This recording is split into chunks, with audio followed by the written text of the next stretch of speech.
2005-ben felfedezett egy barlangrendszert Mexikóban, Ecuadorban, melynek hatalmas jelentősége van. Móricz Jánost a Suar név vezette le a föld alatti szentélyükbe, melynek állítólag részese volt egy fémkönyvtár. Na most erről a könyvtárról is fogunk többek között beszélgetni. Vendégünk Varga Zoltán, a Móricz János Kulturális Egyesület elnöke. Jó estét kívánok! Jó estét!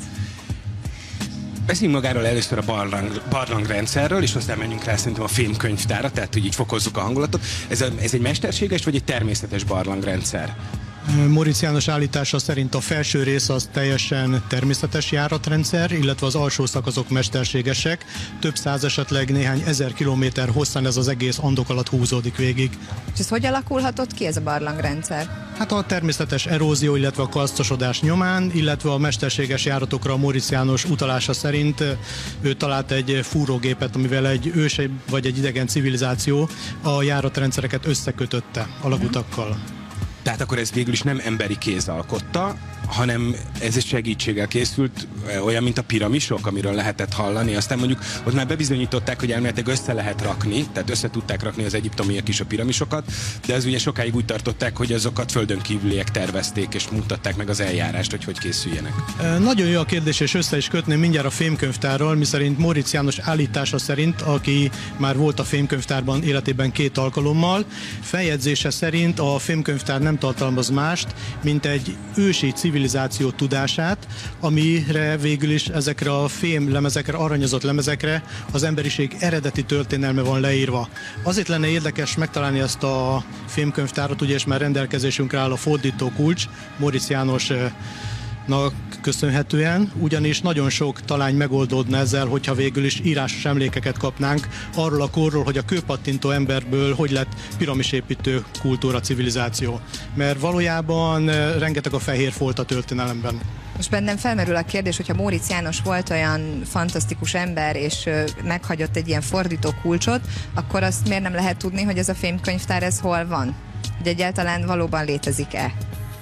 A suárok megeskedték Móricz Jánost, hogy csak és kizárólag akkor hozza nyilvánosságra a fémkönyvtárnak az információ tartalmát, hogyha arra egy olyan érett emberiség vevő, aki ezt csak jóra és nem a pusztítás és az elnyomásra használja.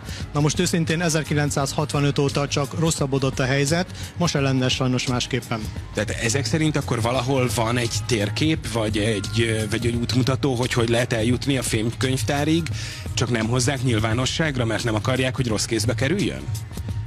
Hát a legjobb információm szerint a suárok fősámánja apáról fiúra, generációról generációra átadja az őrző titulust, 1-2 ember tudja csak a fémkönyvtárnak a helyét. Úristen, na ez nagyon izgalmas. Viszont te már jártál ebben a barlangrendszerben, ugye 2014-ben. Igen, egy 4 napos expedíció, egy nemzetközi expedíció, ahol végül is egy dokumentumfilmes csoportot kísértünk el többek között, és örömömre szolgál, hogy egy magyar szereplővel, Zsámboki Tiborral, egy ekvádori magyarral végül is hónapokon belül egy dokumentumfilm kerül ki a stúdióból, és a nagy érdeklődésre való tekintettel a National Geographic úgy néz ki, hogy átveszi ezt a műsort, és Magyarországon is látható lesz. Szerinted mi az oka annak, hogy Dél-Amerika ennyire közkedvelte, azt tudom mondani, a földön kívüli vagy az előző civilizációk által épített dolgok tekintetében, hiszen azért ott vannak a Nazca vonalak, azért lehet tudni, hogy az inkáknál is voltak olyan építmények, amire azt mondják, hogy kellett valami külső segítség, hogy létre tudják hozni. Itt van ez a barlang, tehát hogy sokkal gyakrabban vagy lehetne találkozni ilyen dolgokkal a dél-amerikai kontinensen, mint máshol a világban. Igen, ez az Ecuador és Peru területe a misztikum része, de valójában nagyon sok dolgot meg lehet magyarázni józan paraszti ésszel és logikával, nem kell mindjárt a földön kívüliekért kiáltani. Imihez kapcsolódó az én kérdésem is, hogy benne meg az merült fel, hogy egyre több ilyen, nyilván a szkeptikusok azt mondják, hogy urbán legenda kapott szányra, hogy itt vannak akár a boszniai piramisok, vagy szintén ugye Ecuadorban találtak ilyen óriás emberi csontokat, tehát hogy valami olyasmi érzése van az embernek, hogy az ismert civilizációk előtt is már voltak civilizációk, de ez mindig valahogy csak úgy el van nyomva, és sose lehet róla tudni konkrétat. Én nem vagyok szkeptikus, tehát én azt gondolom, hogy Móricz János nyilván fantasztikus eredményt ért el, meg létezik ez a barlang, de hogy mégis azért valami itt van ezzel, hogy ez a fémkönyvtár, ez pontosan nem lehet tudni, hogy hol van, hogy valóban létezik-e. Nagyon izgalmas időket élünk, ugyanis egyre erősödik azon kutatóknak a hangja, akik azt állítják, hogy a jégkorszak előtt már létezett egy magasabb rendű civilizáció.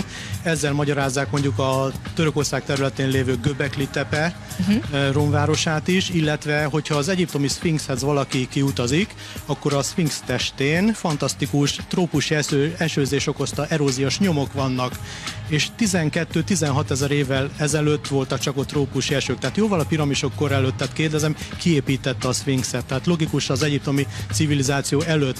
Pont azért volna jó és egy Jolly Joker ennek a filmkönyvtárnak a megtalálása, hiszen ez megoldana sok-sok rejtét. Nem mondom, hogy munkanélkül maradnának a régészek, mert szerencsére sok kutatnivaló van a Földön, de azért egy hatalmas nagy fehér folttal kevesebb lenne a Földön, és megoldódna ez a fantasztikus rejtély.